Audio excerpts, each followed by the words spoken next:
You're listening to Farang Stories, Plas Deal. Episode 1, The Ledger. The coach left Khon Kaen at dusk, carrying 40 passengers and one plan. Pla sat near the back, with her small bag on her knees, a bottle of water by her feet, and a notebook balanced on her lap. The seat smelled faintly of detergent and dust. A fan above her head turned lazily, pretending to cool the air. Outside, the fields held the last of the light. Rice paddies stretched to the horizon, broken by the silhouettes of sugar palms and the occasional dog wandering nowhere in particular. Villages passed like thoughts.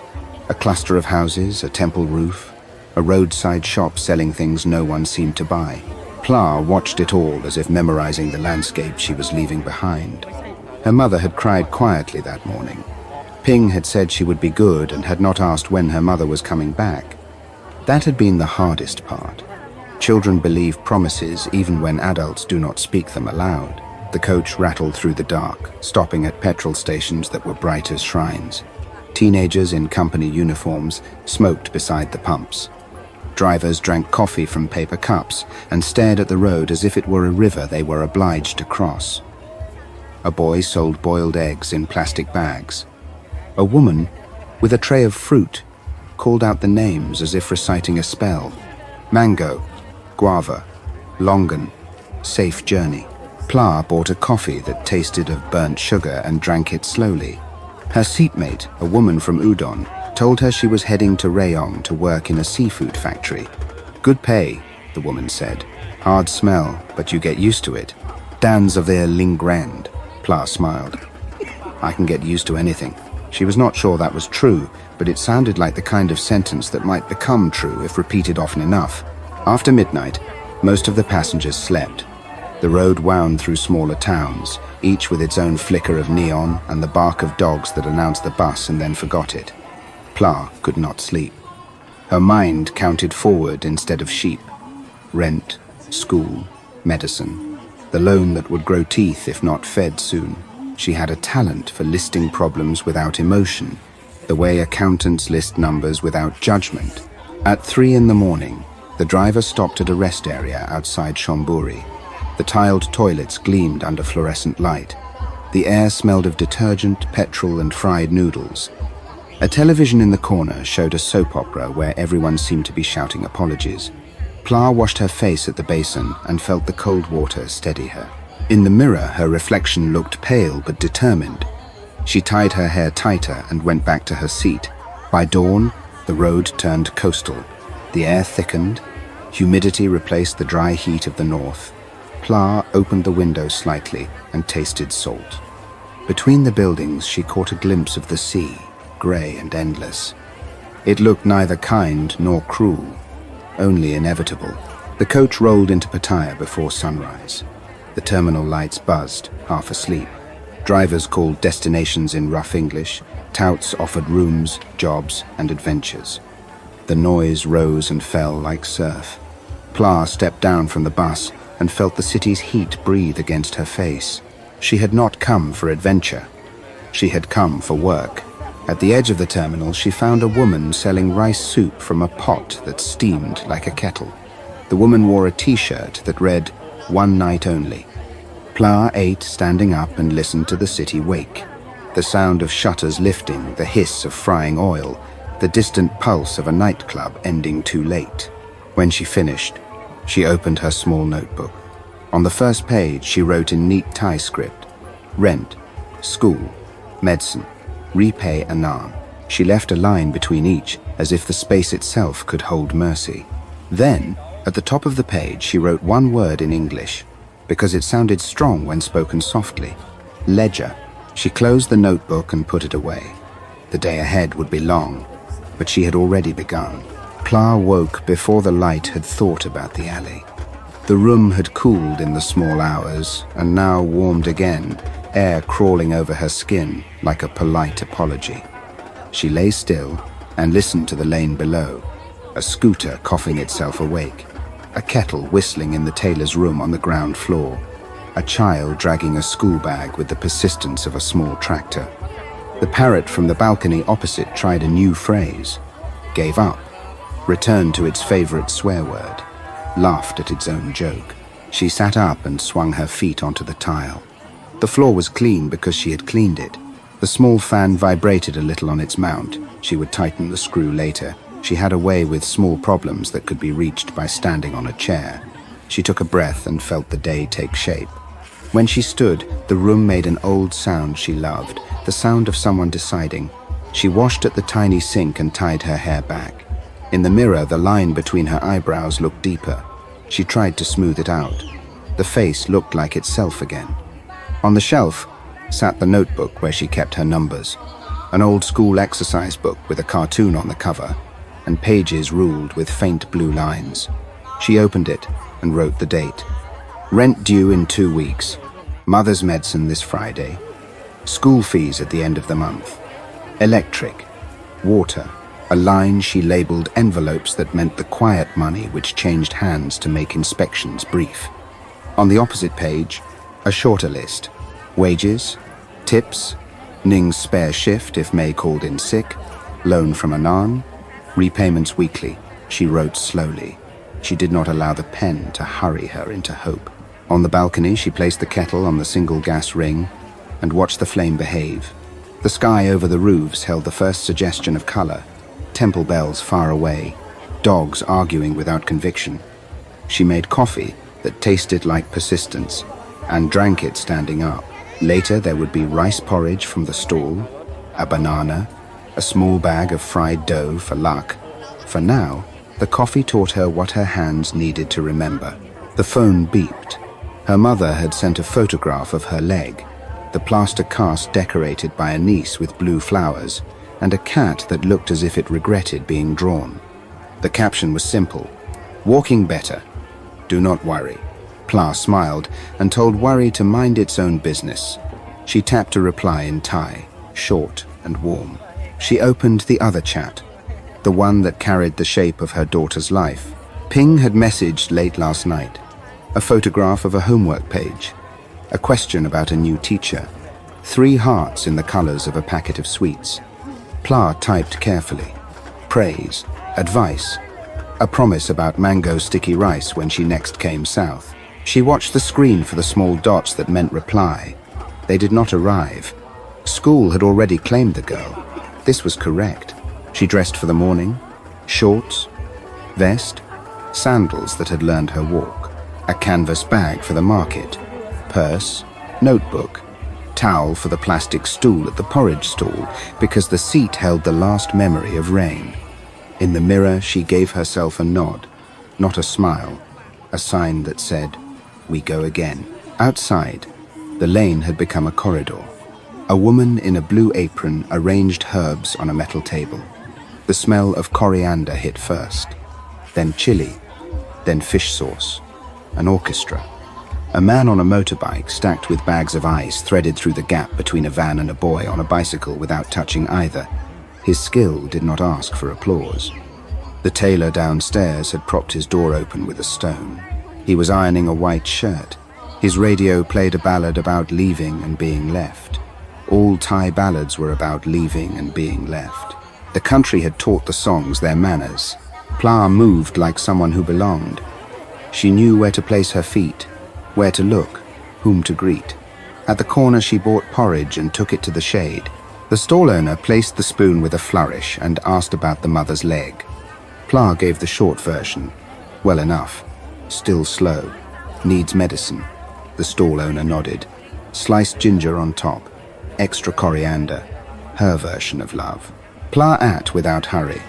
Food eaten standing up tells the body you are at work. Food eaten sitting down tells the heart it is allowed to think. She chose sitting. The morning would be long. At the market she bought limes, garlic, a small bag of sugar, a bundle of basil that would turn the whole room into a kitchen if you left it on the table. She haggled for the sake of the story, rather than the saving. At the second stall, a woman from Chonburi asked about shifts. Pla knew who needed hours and who did not. She gave a number, no promise, no lie. She walked home by the long way, passing the school where children in neat uniforms shouted the English word for elephant in 3 different spellings. She smiled, did not correct them. A foreign language belongs first to those who mispronounce it with courage. Back in the room, she put the shopping away and wrote 3 new lines in the notebook. Coriander, ginger, sugar, small numbers that would still be numbers when everything else turned into air. The phone chimed. A message from Anand, the lone man, polite and brief. Today after 6, she typed back, working, tomorrow. He answered with a thumbs-up emoji that contained no humour. She closed the chat and let her eyes rest on the last page where she had written the oldest line, "Do not ask Fon." She would not. Pride cost money. She paid it anyway. Afternoon heat arrived with no interest in the afternoon. Pla lay down for 1 hour and let the ceiling turn slowly above her. She slept for 20 minutes, the kind of sleep that repairs exactly one part of you and leaves the others to wait their turn. When she rose, she took the towel and wiped the fan's blades. Dust had collected with the patience of accountants. She refused to owe it anything. She swept the floor, washed the cup, folded the clothes that had dried without asking her permission. She changed into her work clothes, black trousers, black shirt, hair tighter, face plain. She put a small bracelet on her wrist, red thread, a knot tied twice, luck or memory, both. She left early. On the walk to the lounge, the city rehearsed. The massage shops arranged their chairs. A man lit a joss stick and held the smoke in his hands before giving it to the air. A bar 2 streets over tested its sound system with a drum loop that did not know how to end. At a small shrine, a woman in a yellow blouse placed a marigold garland, bowed twice, and whispered something only her mother would have understood. Pla nodded to the shrine and kept moving. She did not ask the gods for favours. She asked them not to notice her for 1 day. The lounge looked like a room that had learned humility. The sign glowed without shouting. The tables sat where tables should sit. The floor held yesterday's scuff marks like lines on a face that had earned them. Fon stood behind the bar, counting the float. Her pencil moved with the seriousness of a conductor. Joy leaned on the counter and recited a story. Apple laughed too loudly at the correct moment. Wit banged a pot in the kitchen and reminded everyone that onions have feelings. Ning came through the side door with a small bag of notebooks and a face that had decided to be useful. Early, Fon said without looking up. Market was kind, Pla replied, placing the limes on the back shelf. Your mother? Better. Anand? Tomorrow, Pla said. Fon's eyebrow made a sound. Pla added, he knows. Good. He will still visit. Fon closed the cash drawer and gave the room her small commander's nod. Open. Lights steadied. Music decided to be background. The first customer arrived with the same relief as the first swallow of cold beer. The evening made itself. A Scottish couple asked for pad krapau and accepted politely that the kitchen would produce something like it. They smiled anyway. A man from Bremen counted his change twice and then left a tip. A girl from Isan, who had been new last week, asked to swap 2 hours with Pla so she could go see her cousin at the bus station. Pla agreed because one day a cousin would arrive for her too. Bill and Kate came in with their familiar quiet, sat at their table near the best fan, ordered without speaking. Pla greeted them with a small smile, and the question about gin that would always be answered yes. Kate asked after the mother. Bill asked after the school. Pla answered both with the same calm. She liked being asked, and she liked being required not to talk too much. 8 o'clock brought the men who lived alone without admitting it. They wanted attention and anonymity in the same glass.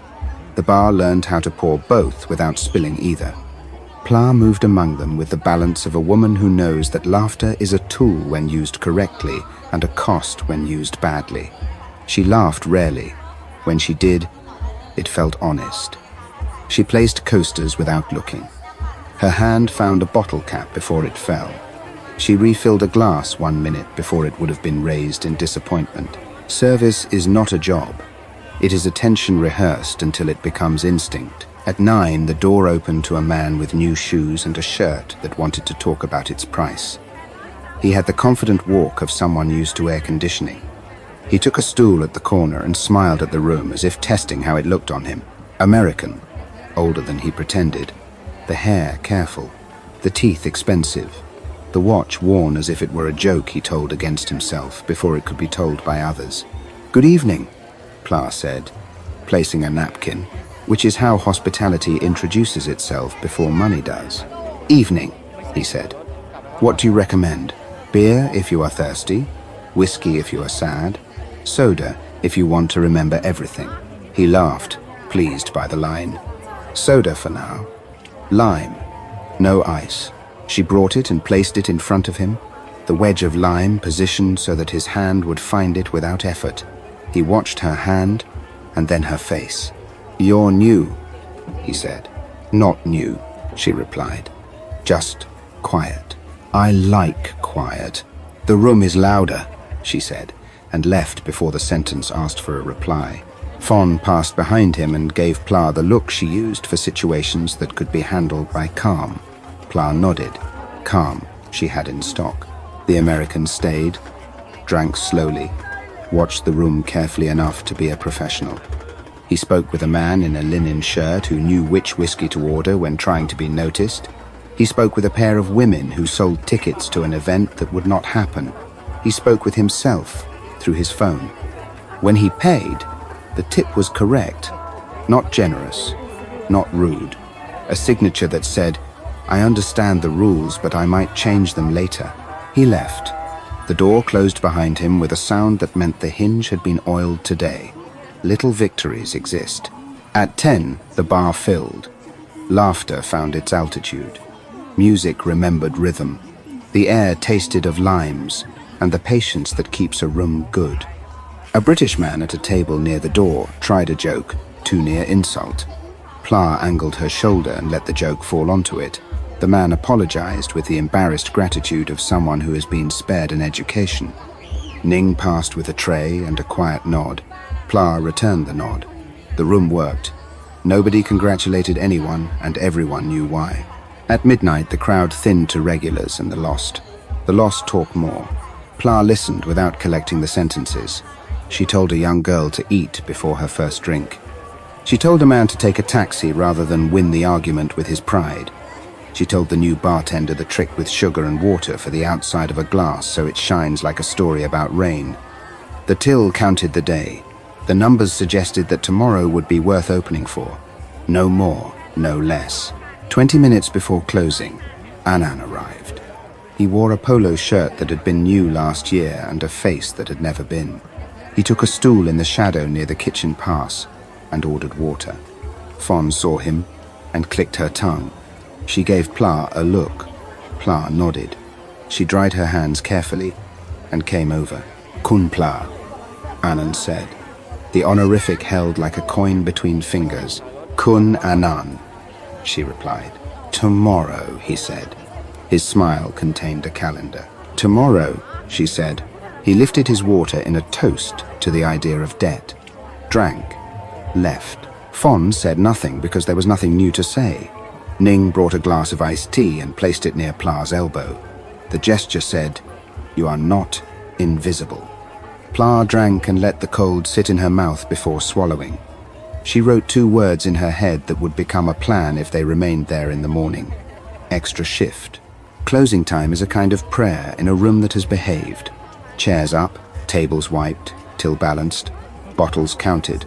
The floor gets its turn to breathe.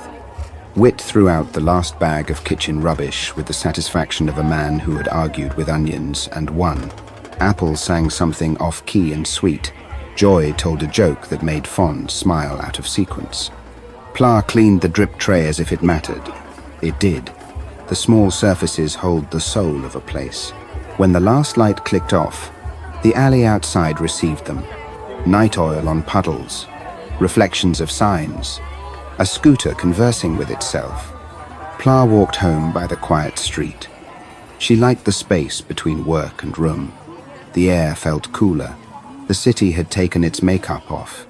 It looked older and kinder. Her phone buzzed as she reached the steps to the tailor's building. A message from a number not saved. English. Polite. The kind of sentences that imagine all favors are mutual. It said, "Good to meet you. You run a good room. I can help if you ever need help." It signed a name. Ethan Price.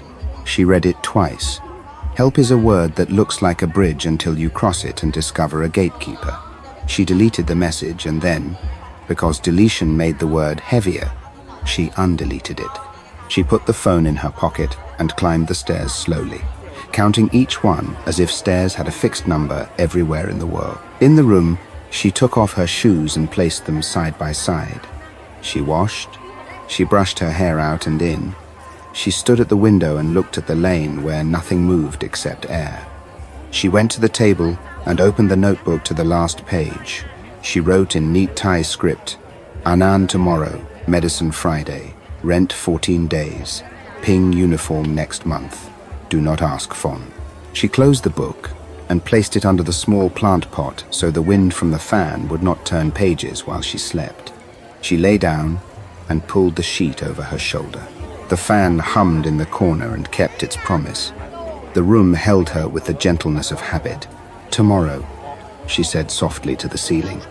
Tomorrow, I fix it. Morning would come. The numbers would remain.